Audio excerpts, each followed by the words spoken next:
This first chapter is the human body and the orientation of it. So it will start with the introduction of how the form, anatomy, determines the function, which is the physiology of it. It'll also cover the body's organizations, ranging from atoms to the entire organ, and the requirements of life. But the big thing in this chapter is going to be the anatomical terms that describe the body regions and the directions and the planes. Now, I've included a short video that will be a great introduction for that and really describe these directional terms. At the end of the video, then you need to move on. I would read the chapter. Then, if you would like to access the PowerPoint that is attached for an additional resource, it is there. But you are required to go to My Pearson, the My Mastering Lab, and do your homework assignments. And then there is also a quiz at the end of for the end of this week. Use your resources for the quiz. You can use your notes, you can use the PowerPoint, your book. It's good practice because when we get to the module exam, that is when it will be proctored and no notes will be allowed. When you take anatomy and physiology, you're going to have to learn about the anatomical position as well as some basic directional terms. They may seem complicated at first, but they're super easy to learn, and I'm going to give you some tips for remembering them. First, let's talk about the anatomical position.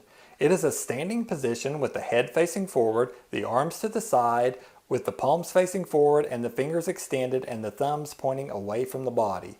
The feet are spaced slightly apart with the toes pointing forward. And the anatomical position is pretty simple to learn. If you just look at the picture, maybe practice it yourself a few times, you'll probably get it. But a way I remember it is I kind of picture someone walking out into a parking lot and they see someone spray painting graffiti on their car and they're just like, dude, what are you doing to my car?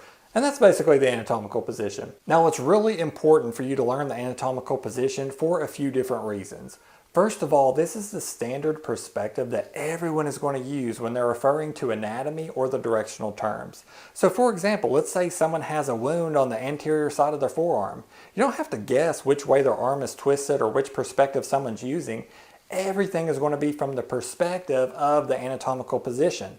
And this is the anterior side in the anatomical position, so you know that the anterior side of the forearm is always going to be the front side of their forearm. This is always going to be the left hand. This is always going to be the right hand, and so forth. Next, anatomy is definitely one of those courses where the concepts continue to build on themselves as you progress. So for example, if you learn now that superior means toward the head or above, and inferior means away from the head or below, it's going to help you out when you study the heart a few chapters later and see the superior vena cava and the inferior vena cava. You're going to know that one's above and one's below. And then finally, if you are a health science major and plan to become a nurse or doctor, then you are going to be using these directional terms and the anatomical position when you document and things like that. Now here's an important tip for learning the directional terms. They are usually grouped in pairs of opposites. So if you can learn the meaning of at least one of the directional terms in each pair, you can easily remember the meaning of the opposing directional term. Let's take a look at the first pair of our directional terms. We have superior, also called cranial, which means toward the head end of the body, or higher or above. And you can remember this easily because the head of a company is your superior at work. He or she holds a higher position than you do, so they are above you in authority.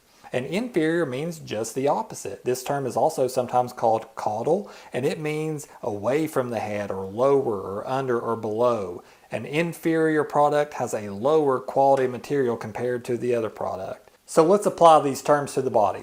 My eyes are superior to my nose is superior to my mouth is superior to my neck is superior to my chest is superior to my navel, or you could say it the other way. You could say my navel is inferior to my chest is inferior to my neck is inferior to my eyes, and so on. The next pair of directional terms relate to the front or back of the body structure. Anterior, also called ventral, means front of or in the front.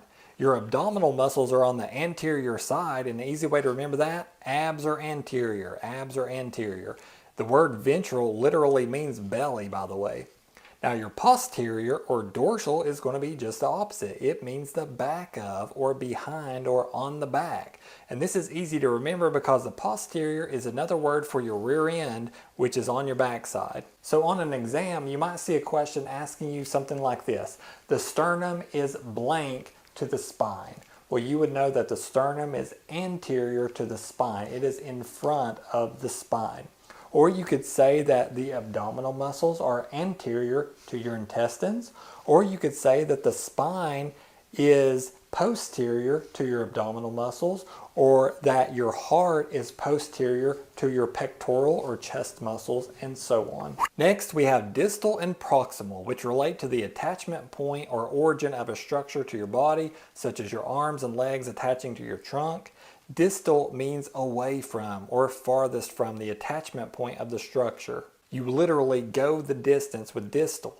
And proximal is the opposite of distal. It means closest to or nearest the point of origin of the structure, such as your limb in relation to your trunk.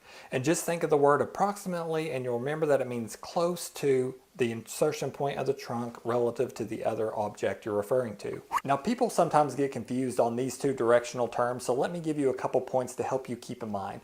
First of all, it's talking primarily about the limbs, so your arms and your legs. That's what you're talking about when you're talking proximal and distal.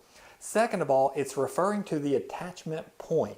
Okay, so the point where the arm attaches to the trunk or the leg attaches to the hip and so forth. So distal is going to be distant, proximal is going to be closest to this attachment point, and an easy way to remember this is to take your hand, make it into the shape of a gun, and remember this phrase: the pistol is distal to the upper arm. So if you remember that, it'll keep you straight. So let's go over a few examples. In the anatomical position, my phalanges or fingers would be distal to the carpals. The carpals would be distal to my elbow. My elbow would be distal to my upper arm. Or you could say it the other way. You could say my upper arm is proximal or closest to this attachment point compared to my elbow. Or my elbow is proximal to my wrist. Or my wrist is proximal to my phalanges or fingers. The next pair of directional terms refer to the position of a structure relative to the body's surface. These are easy to remember because they are common words that we all use. Superficial or external means nearest to the surface or outside of the body. In fact, if you take letters from the word superficial, you can actually spell surface. If a person is superficial, it means they only care about outside appearances. They only care about the surface of something. Deep or internal means just the opposite. It is away from the outside of the body, away from the surface. A deep wound is going to penetrate far below the surface of the skin. As you can see in this image, the liver is deep to the rib cage. The skin is superficial to the liver. The heart is also deep to the rib cage, or the bones would be deep to the skin, or the skin would be superficial to the muscle or superficial to the bone. Finally, we have terms that refer to a structure's location relative to the midline of the body.